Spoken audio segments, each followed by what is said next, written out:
You want me to wait a minute or two, or hi, Justin, how are you? Hello. Yeah, thanks for having me. Welcome. Welcome. Yeah, thanks.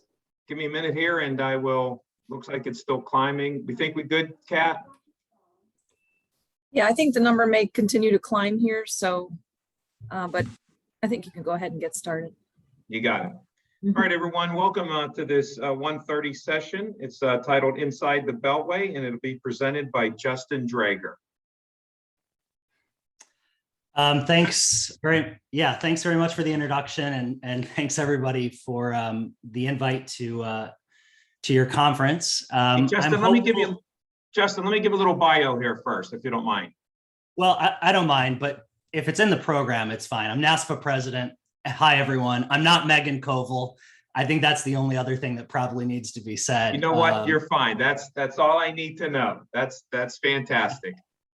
As many of you probably know, Megan Koval, who was our vice president over public policy and federal relations, left NASFA. And while I was sad to see her go, I was very happy to lose her back to your association. She's now working as government affairs and external relations in Butler County there in Pennsylvania. So it's my pleasure to cover what was decidedly Megan's territory there in Pennsylvania, being that that's her home state. So I'm really glad to join you, albeit virtually. I look forward to when we can be together again in person.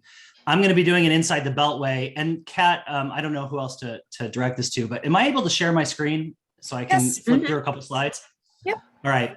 And hopefully Sydney over on our team sent you some of those slides. Yep, we have them. Okay. Yep, they're Great. posted on the Whova app already under resources and then documents. Thank you. Fantastic. So are you all seeing these slides then? There we go. Yes. Mm-hmm. Okay. It would be really helpful for me. I looked at your program. You had some great presenters and speakers. I know Kathleen Smith, my friend and colleague, was here earlier today. I wasn't able to tune in to hear everything that she was sharing, but if there's something in particular, I don't want to overlap. So if there's something in particular you're hoping that I'll talk about today, questions you have about what's going on inside DC, in Congress, or the Department of Education, please drop that into the chat and I'll try to work that into my remarks as we move through the next 45 minutes or so. We'll try to leave time for questions at the end, but again, it's probably best, even if you just drop a topic or question into the chat, and I'll be happy to address it. So let me jump right in. I'm Justin Draeger. We've already covered that. We're not going to get to all these things, but as our moderators have pointed out, you have these slides, so you can flip through them at your will. 5 dynamics I think I talked to you about right now, just to give you some context about what's going on in Washington, D.C. The very first dynamic has to do with the federal debt and the debt ceiling. So across the last 2 administrations, so that would be the Trump administration and the Biden administration, we've seen the government take on significant amounts of debt, and the country can only take on as much debt as Congress authorizes. And that means that because there is no filibuster-proof majority in the Senate. Meet up, and it'll ask for her to meet up with. Because there's no filibuster-proof majority in the Senate, that means that the minority party, which is the Republicans in Congress right now, can sort of hold Democrats' feet to the fire on all sorts of legislative initiatives, in that they won't increase the debt ceiling unless they are their opinions are taken into some consideration on legislative matters. The second thing is just federal spending in general. Congress has yet to pass a federal spending bill. They've kicked the can down the road to December. And at some point in the next 2 months, Congress is going to have to come together and figure out whether they can keep the government funded beyond December 2021. Of these 2 things, of the debt ceiling and federal spending, which concerns us in financial aid more? Well, it's actually the debt ceiling. The debt ceiling is a cash flow issue. This means if the United States can't issue more bonds or take on more debt, it can only spend literally what's in Treasury, what's in its bank account.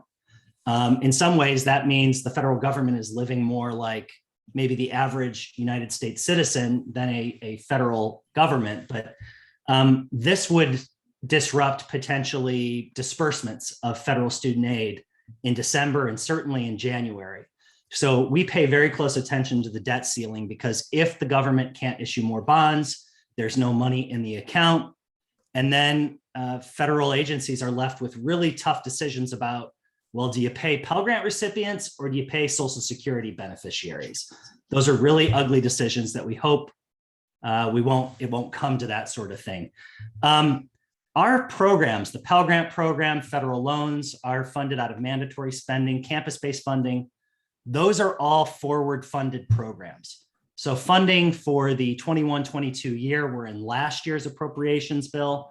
So this would be concerning for us, but a short-term shutdown won't have catastrophic consequences, because we'll still have money for our programs. And while we'll lose some federal agency personnel, FAFSAs will still get processed. Federal loan servicing theoretically should still happen, but there's so much happening with federal loan servicing that maybe there's a level of unpredictability there. Third dynamic, the January 6th insurrection and March on the Capitol still is reigning supreme inside the Beltway. Congressional offices felt this up close and personally, as some appropriations offices and leadership offices were ransacked. There are still ongoing hearings, subpoenas, and ultimately this looms very large in the ability for Republicans and Democrats to work together. Number 4, 2021 and 22 elections. There are some off-calendar elections happening, including right here in the DC area.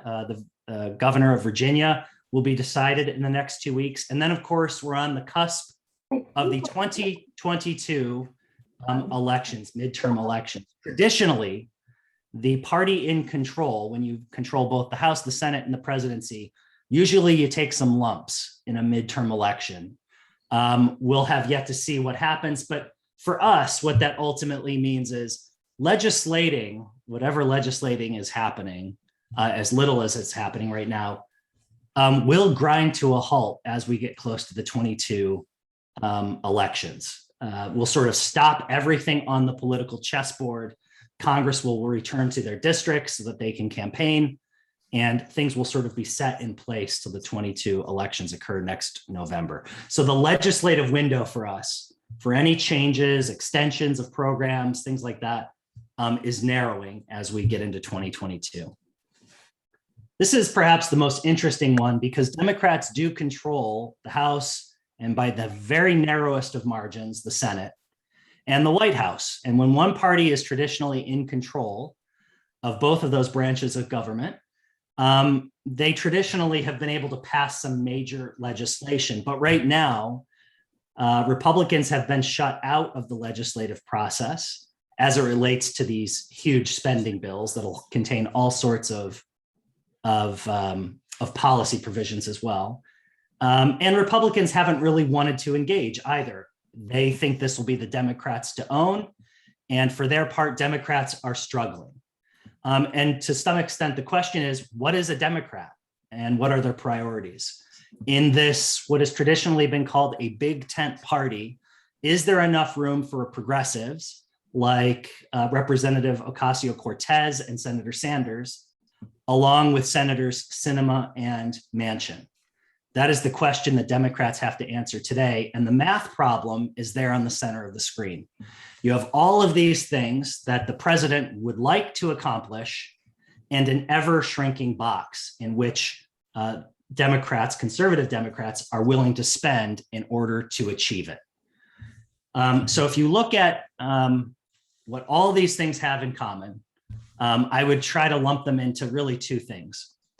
One is our ability as a profession, and NASFA specifically, to advocate on our issues are pretty marginal in the context of these much larger debates. In other words, the conversations about whether we have free community college or significant increases in the Pell Grants, those are happening between a few people at a very high level at the White House and in Congress. And all of the people outside of that circle, which is 99% of people, including most of Congress for that matter, are only able to influence this to a marginal amount. And the second thing is, it's very chaotic, unpredictable, and changes from day to day. I mean, ultimately, what we look at inside the Beltway almost from a day to day is whether Senators Sanders and Manchin are even speaking to each other.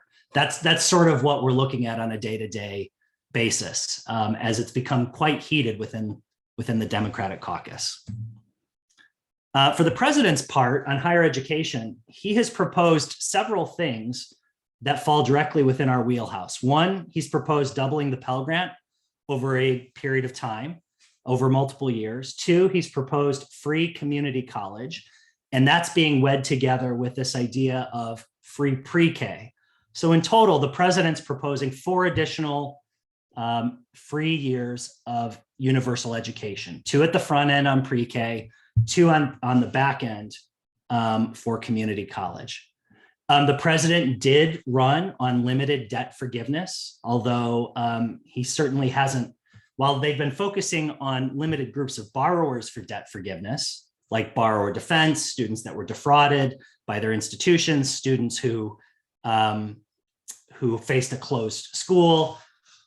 There's a proposal right now that was leaked out of the Department of Education last week that there might be something in the works for defaulted borrowers, at least to bring them current, so that they can have a, quote, fresh start. And so this is being called Operation Fresh Start.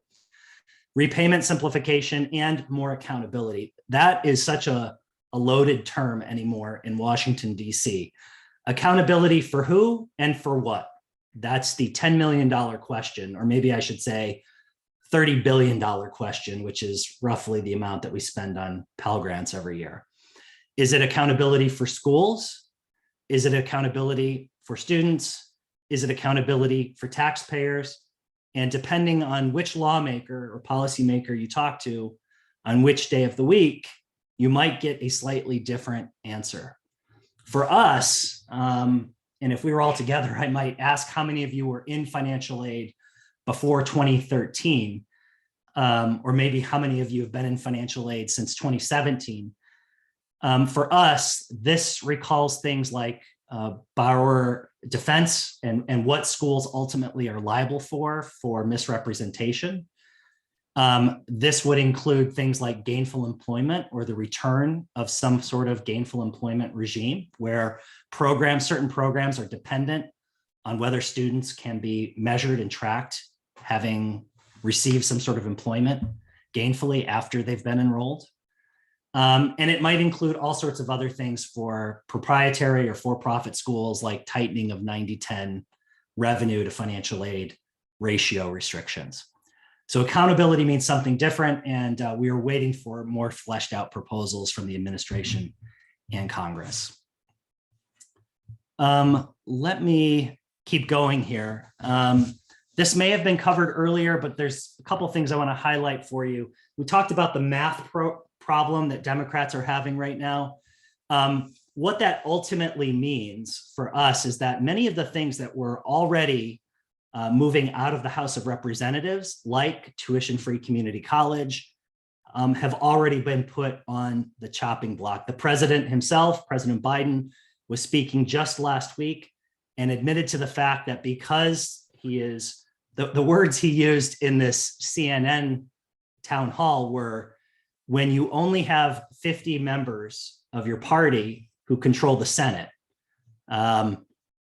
every one of them thinks that they're the president. And what he meant by that was, yes, he's the president of the United States, but with such a narrow margin in the Senate, any one of those senators can sort of derail any single one of these proposals. And because of the overall spending and whether there'll be offsets with revenue generation, the one thing the president said that's already been placed on the back burner that won't likely be in any final package is this free, tuition-free community college. That appears to be struck for the time being. As far as the rest of these things, like the $500 increase to the maximum Pell Grant, Title IV expansion for DACA students, tuition assistance, which is basically 2 free years of students who are attending HBCUs or tribal colleges or other minority serving institutions. It's just unclear right now whether those provisions will make the cut. And part of the reason for that is that when you look at these 7 bullets here in the middle, The priciest of all of those, sort of the 800-pound gorilla in the room, was tuition-free community college. That's what costs the most, and that's what appears to be on the chopping block. We're hopeful that several of these other provisions will make it into the final bill. I did catch the last little bit of Kathleen's presentation. I know you've all talked a lot about PSLF.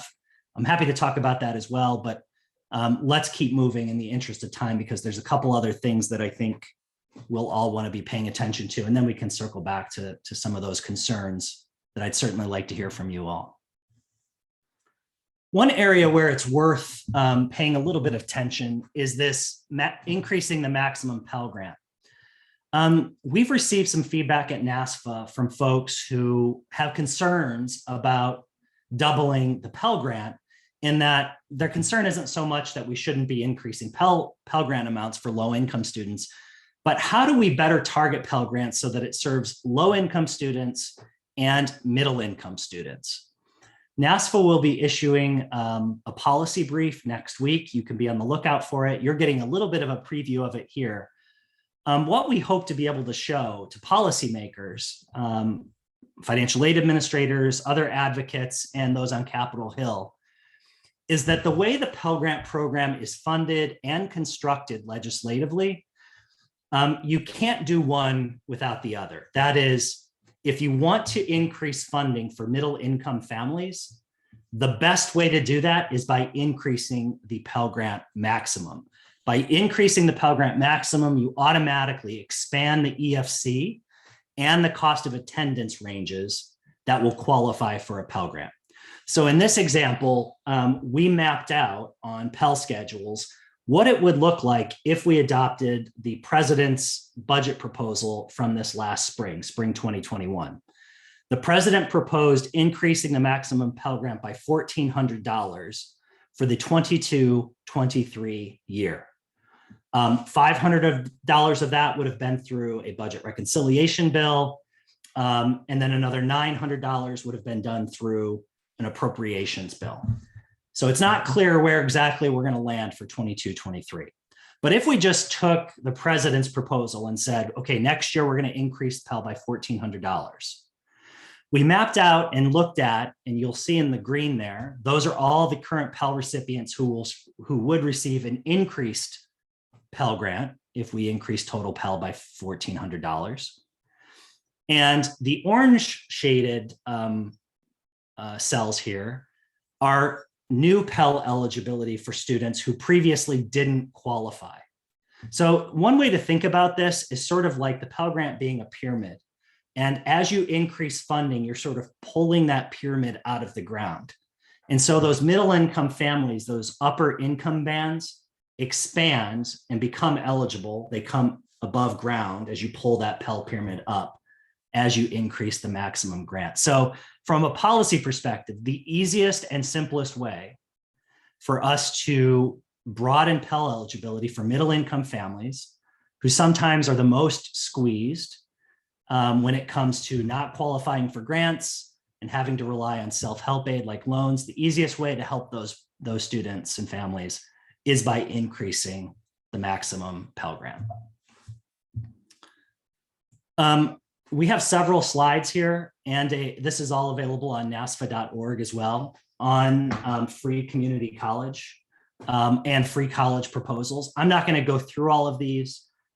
Free college, maybe to your delight or chagrin, just isn't making it into the president's and congressional Democratic plans right at this moment. But we have tracked several different bills and how we would get to free college. One thing I would want to note, since, speaking to a state association here, is that every one of these free community college or free college programs would require a state partnership. So there is a federal state partnership that this is constructed around that has some federal spend and some state spend. Usually the federal spend starts out larger, and then over time, you start to see an evening out between federal spending and state spending. So it's sort of a maintenance of effort between the feds and states. Now, whether your state would participate in such a program, I don't know. Your state, your state much better than I do. The first place we looked at NASFA is where we had a similar sort of maintenance of effort program, and that was in Medicare and Medicaid expansion. The federal government made several billions of dollars available to states, but the states also had to kick in. And we had somewhere just under 20 states that never opted into that program. And so this is, even if we have a free college plan, there is a state partnership that would have to take place in that plan. Let's keep moving here. Just for NASFA's part, I'll just add, we delivered up and were in conversations with the Biden administration during the transition period before the president was sworn into office.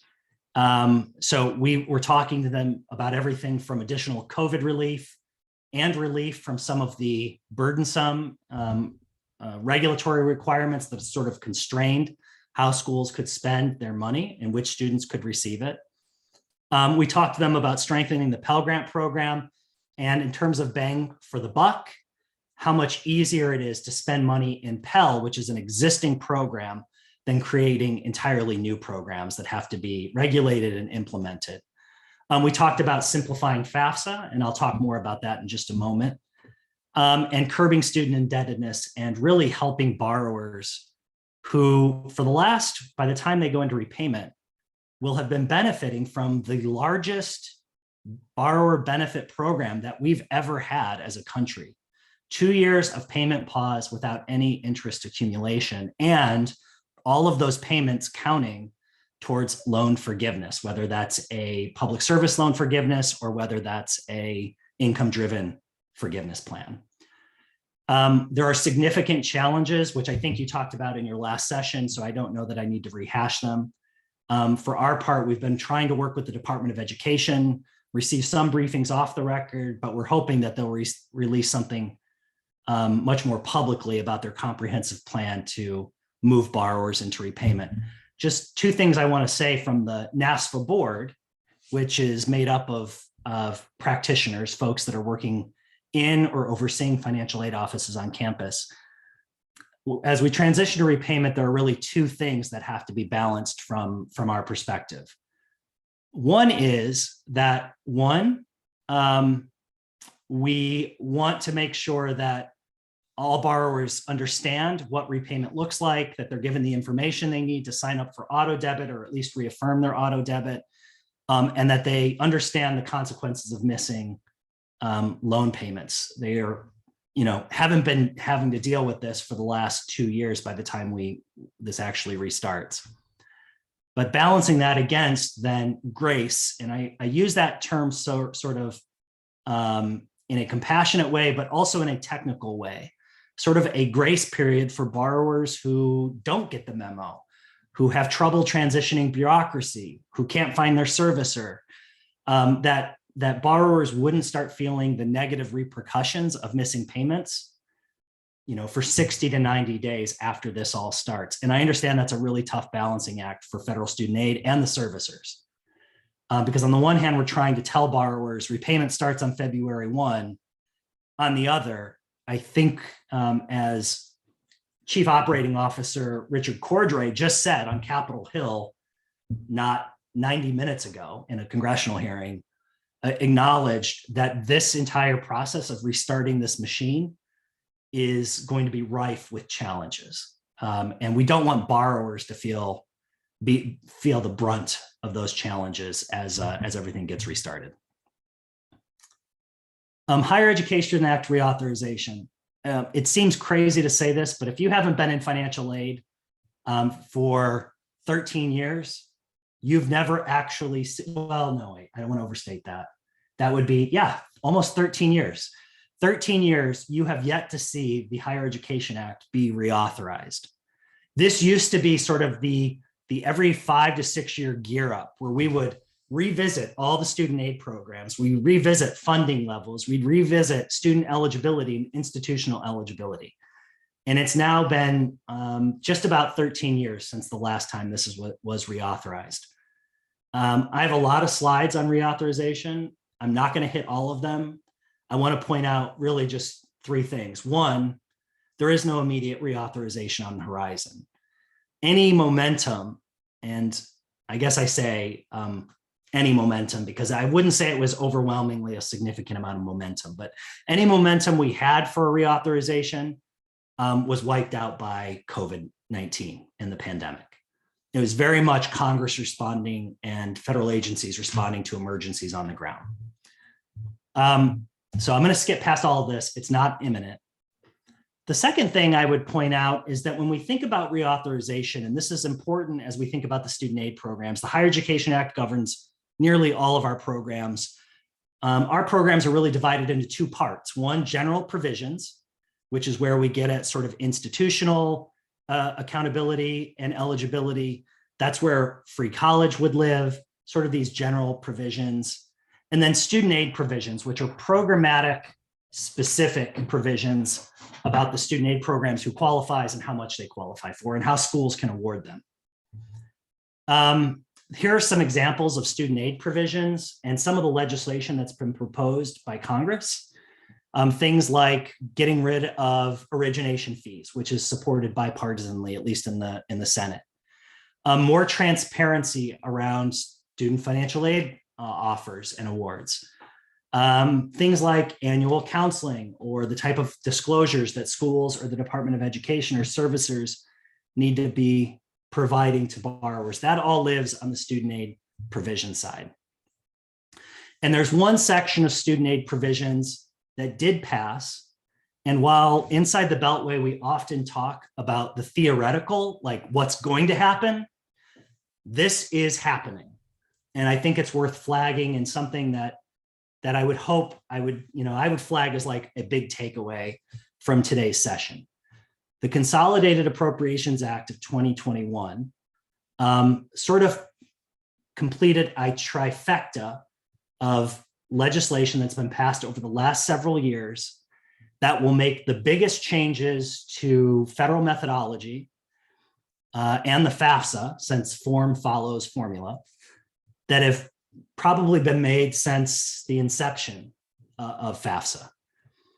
And so NASFA has lots of resources on this. I'll talk about some of them, but I want to flag for you that this change to federal methodology and the FAFSA is happening, and it'll be happening over the next several years. At first, the progress will seem slow, like changes to drug eligibility and selective service requirements. Right now, those questions are still on the FAFSA, although they no longer apply, no matter how a student answers them.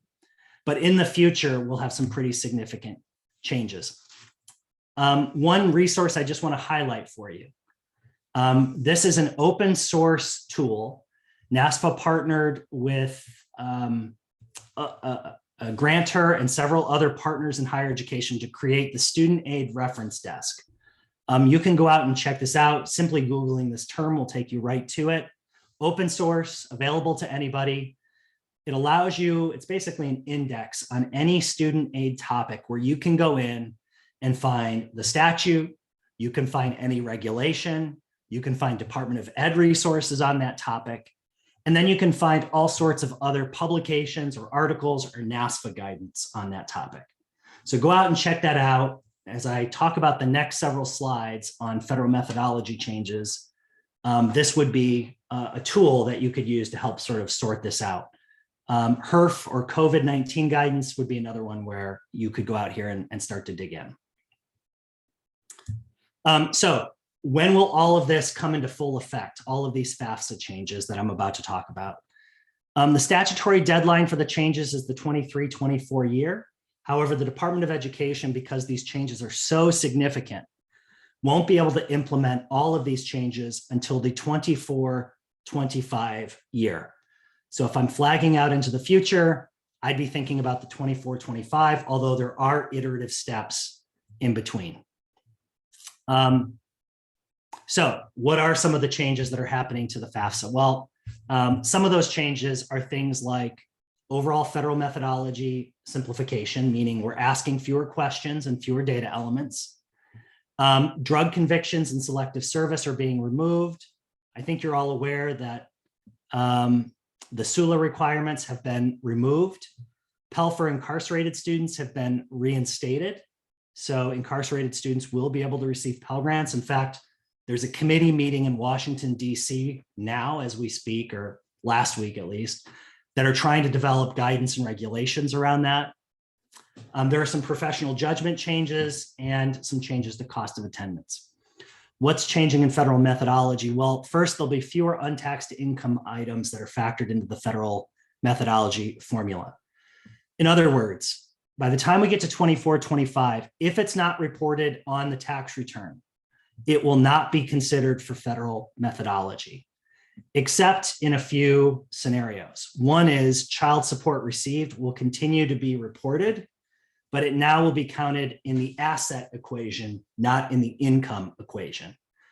Now, if you were thinking like, well, why is child support, which is clearly income being received every year, why is that being considered as an asset? The answer to that is Congress really wants to get the federal methodology for Pell Grant eligibility down to just things that are already reported to the federal government through the IRS. In other words, simply by filing taxes, someone could find out or receive their Pell Grant eligibility directly from the government, potentially at the time they file their taxes. And that simplifies, hopefully, for Pell Grant eligibility, what that looks like for all of those students. There'll be no asset questions for students who will be eligible for a maximum Pell Grant. And those who will qualify for a maximum Pell Grant are those who already qualify for certain federal means tested benefits, and those who have less than $60,000 in income and no tax schedules. So I don't have any of the schedules that indicate I have significant assets or a business or anything like, or rental income. If I make less than $60,000, I will qualify for a maximum Pell Grant. The others who will qualify for a maximum Pell Grant are those who make less than $60,000. And the only schedule that they filed is Schedule C, which is the small business schedule. And they have gains or losses that are less than $10,000. In other words, it's not a significant small business. It's a small business.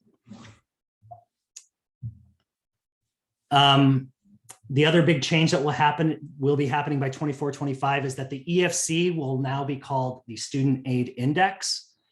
This is a recommendation that was provided by the financial aid community. Part of the reason for that is that expected family contribution, while in theory is supposed to provide students and families with how much they're supposed to contribute.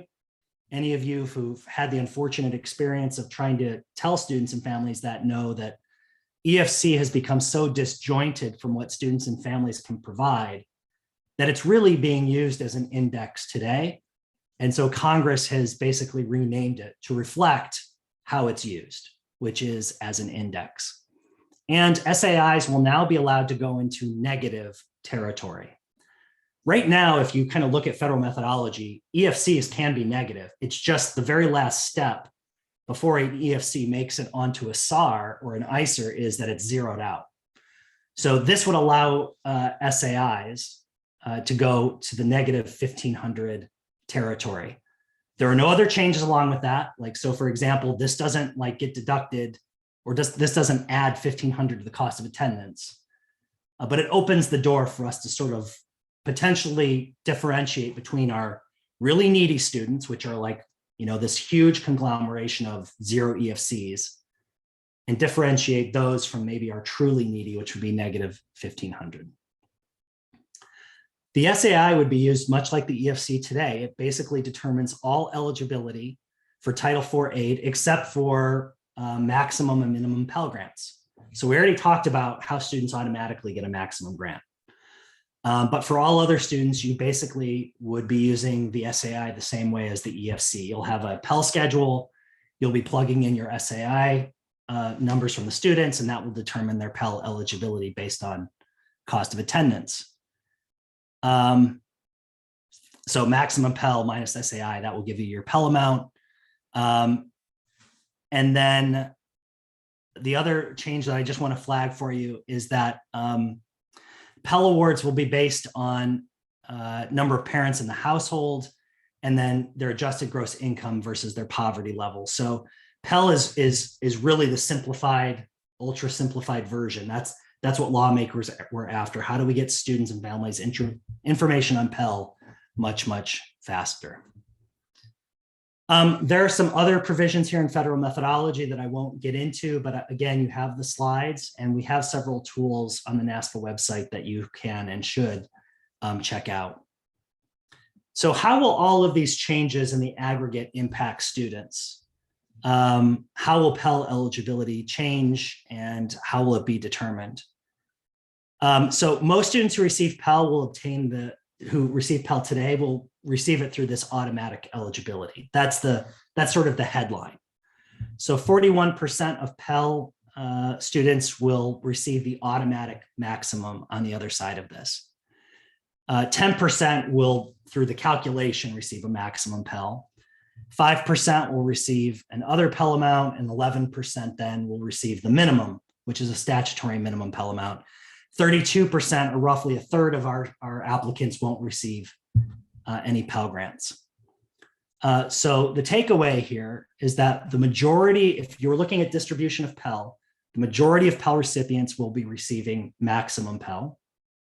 More students will also be qualifying for Pell. So like we talked about at the beginning, one way to increase Pell eligibility into middle income families is by increasing the Pell. The other way is by changing federal methodology, which is what Congress has done here. They have changed the methodology so that more people will qualify for Pell grants. Here's some additional breakdowns about who will qualify for Pell grants. I should add, there will be some folks, a limited number, a small percentage, that will receive a reduction in Pell eligibility. Those would be families, for example, one of the things that will be reported but not counted in federal methodology is number of students in college in a family. So that will still be collected. Schools will still have that information if you use it for any institutional methodology, but it won't be included in federal methodology. And that has to get at horizontal equity, which we can talk about more if folks have concerns. Please leave that in the chat. One other tool that I want to flag for you, it's not on a slide, so you'll just have to make note of this. Hopefully the next 6 weeks, NASFA will be releasing a tool that you'll be able to download, upload your own student information into. You'll keep that on your own local servers for security purposes. And what the tool will spit out for you is how the EFCs or the Pell eligibility will change on the other side of these federal methodology changes. So if you wanted to say, how is all this going to impact my population today? We'll have a tool. It's currently being tested by several universities. We're making some tweaks and adjustments to it over the next several weeks. We hope to have this out to you all, hopefully, before Thanksgiving, but if not, shortly thereafter, and certainly long before the 24-25 year. But from the financial aid office's perspective, I think this would be a tool you'd want to download and try to utilize pretty quickly as you think about your own institutional aid pools, certainly the state aid, and any other scholarships that you regularly work with. I think you're aware of all of this, but if not, drug convictions, selective service are no longer requirements, even though they're on the FAFSA for a short period of time, more this year and next year. Those will no longer be used to determine federal student aid eligibility. SULA has been completely repealed. And as I said earlier, we have Pell for incarcerated students. All right. I said this was the PROPES Act was a trifecta. Okay. So the other two pieces of this trifecta are previously passed legislation that was passed by Congress in December 2019, and which President Trump signed at the time, which will allow the IRS and Department of Education to share information directly. The IRS can only share information with federal agencies for which it is expressly authorized to do so. Now, this might seem a minor change for, the data import, which is what we use today, but it's really a pretty significant change. This opens the door potentially And the IRS and the Department of Education have to sort of work out all of these procedures and gateways. But this opens the door potentially for down the road, someone to almost complete a FAFSA by filing their taxes.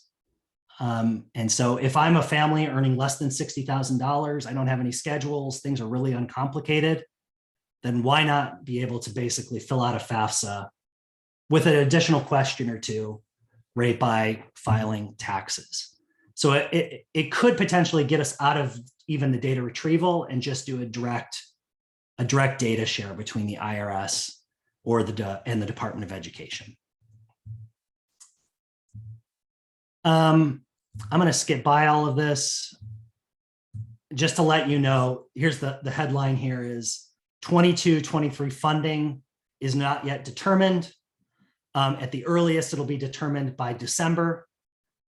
There's a decent chance that the can could be kicked into the 2022 calendar year. And if you are trying to package students, now or in December or in January or February, you would just want to keep an eye on these funding bills because while for many years, best case scenario was level funding, we are hoping and cautiously optimistic that we'll see some significant funding increases for Pell Grants and potentially for campus-based programs and Gear Up and TRIO programs. So keep an eye on this as it moves forward and as you approach your packaging dates.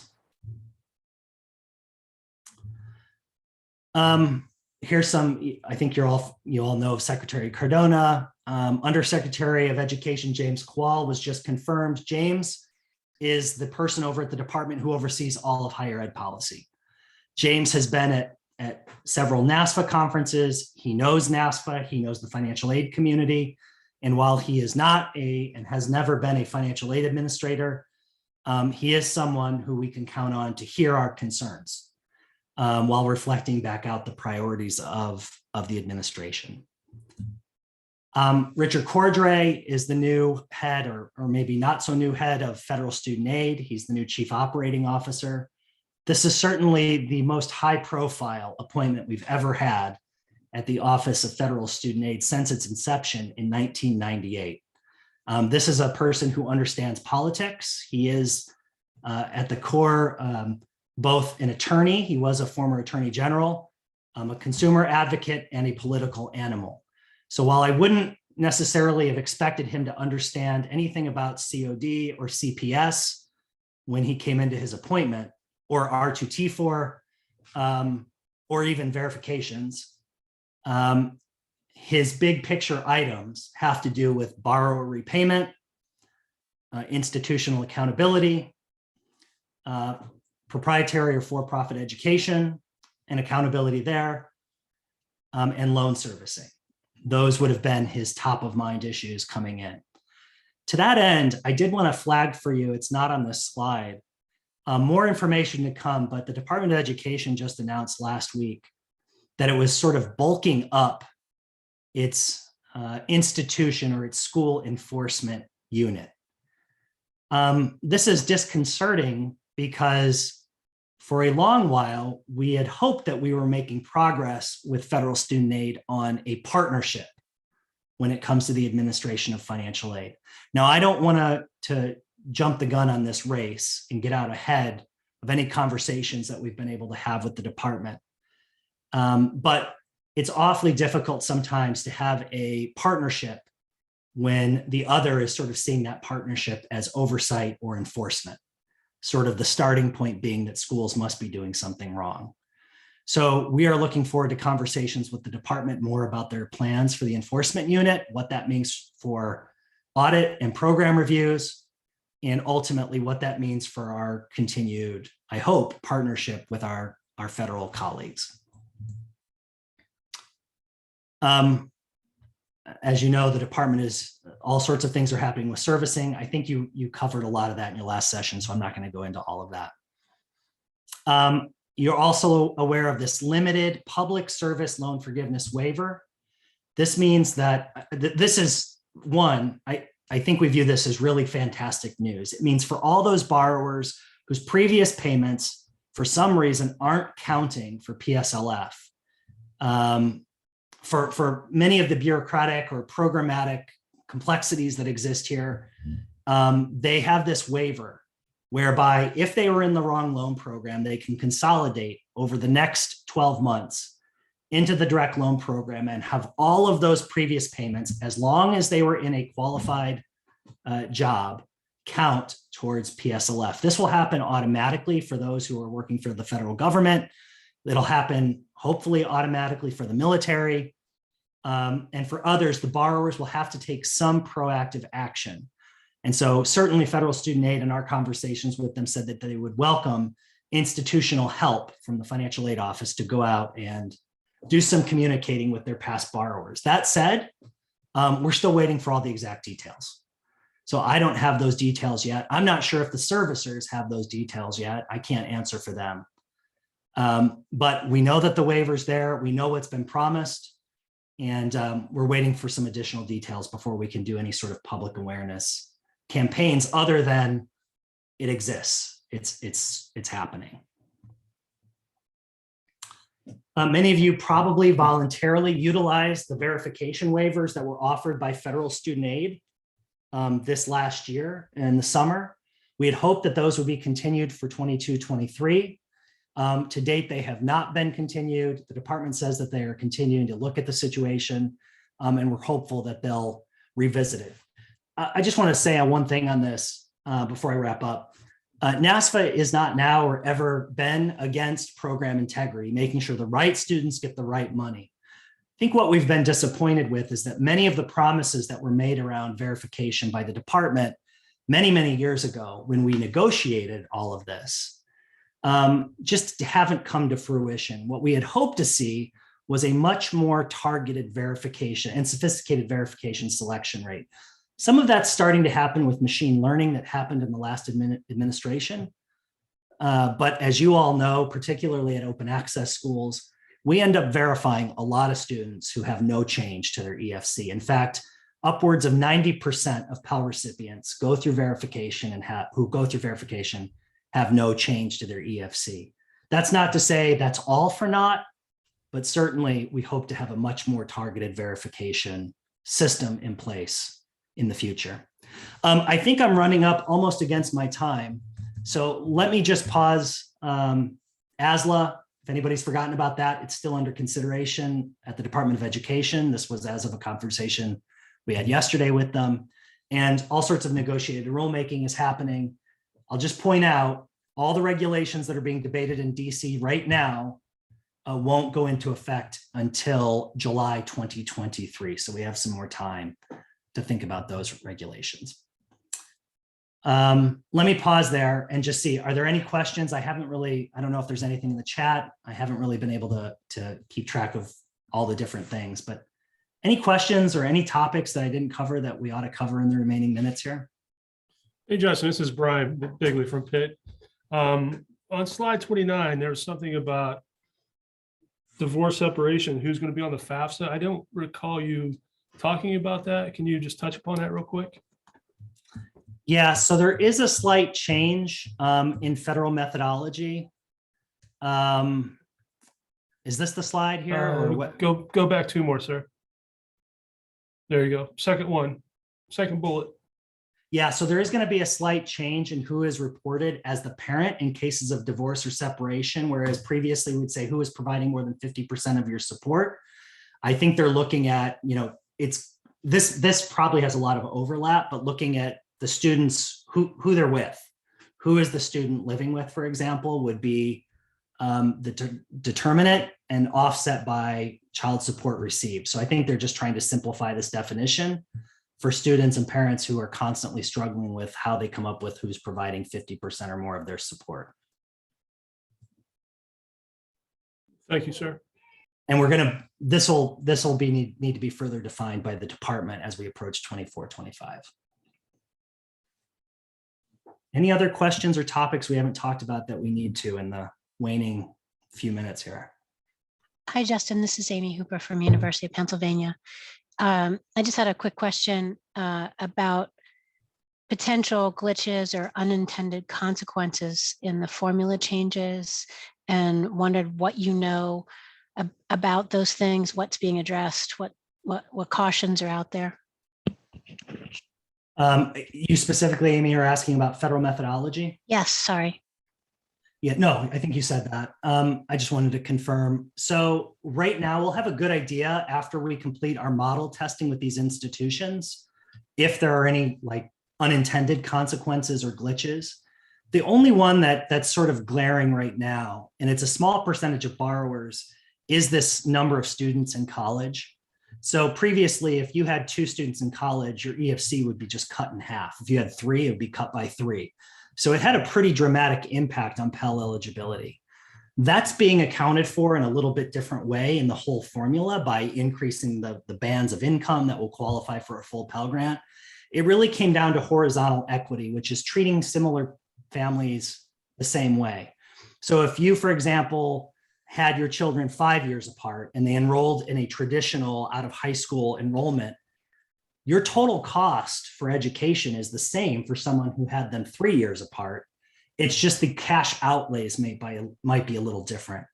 So they decided to remove that from the federal formula to try to reach equity between these different populations and then boost the total number of students and income bands that would qualify for Pell. That's really the major one that sticks out to us. Okay. The only other thing, I guess the only other thing I would say, Amy, is that these are all proxies. We're trying to take a limited amount of funding and figure out how best to sort those out. There's no such thing as a perfect proxy. And whether students or families may learn to game the system is obviously something we're always concerned about. The other side of that is not asking so many questions that it may deter or shut out students or families from actually completing the form and receiving those funds. So this is a constant trade-off, and I expect that there'll need to be technical amendments and changes as we move into it. Yeah, I agree. I guess the only other perspective I would bring to it is, and we've all talked about this, is the idea of making poor people explain and justify that they are poor and prove it. And I think that's, for me, I still sort of bristle at that. But thanks so much for answering the question. I appreciate that. Sure, Amy, thank you. I see a question in the chat about the ASLA requirements. Yes, the earliest that they would be required. 22. Well, no, I guess I would say potentially it could be required by 22, 23 because this is not a regulation. This is sub-regulatory. But it's not clear to me whether the department will or won't act on this. This doesn't seem to be sort of a top priority for them. So we'll have to wait and see. From NASA's perspective, we've said it's a fine tool. Let schools who want to mandate it for their students mandate it. And for the schools who already have something in place, let them continue to do what they want to do. So make it optional, but the department is still grappling with it.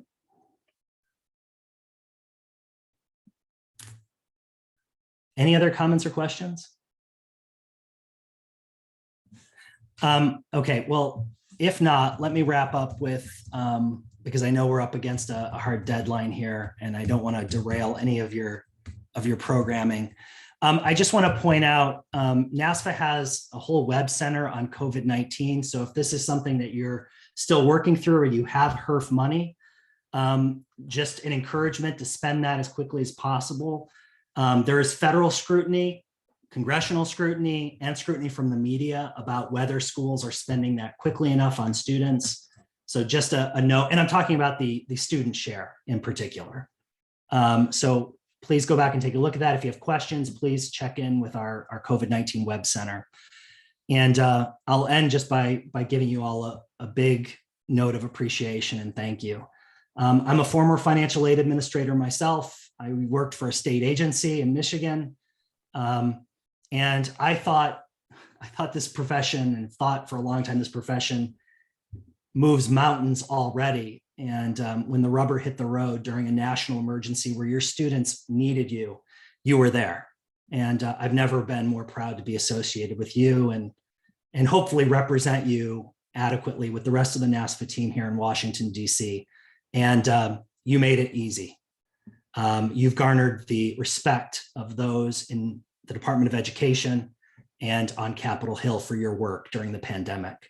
I know many of us face professional challenges, personal challenges. Some of us were personally touched by COVID-19, and you all hung in there. So just a heartfelt thank you for all that you do for students anyway, and most especially during this last 2 years. Thanks for inviting me to your conference. And again, I hope to be able to visit with you in person soon. Justin, on behalf of PASFA, thank you so much for presenting today and being part of PASFA. We really appreciate your support. Thanks much. Anybody else have any other questions for Justin?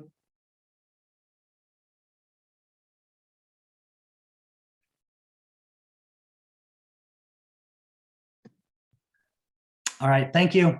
Thanks, Justin. And you can let Megan know we do miss her. I'll do that. I just had a virtual lunch with her 2 days ago, so I'll pass that on. That's great. Thank you.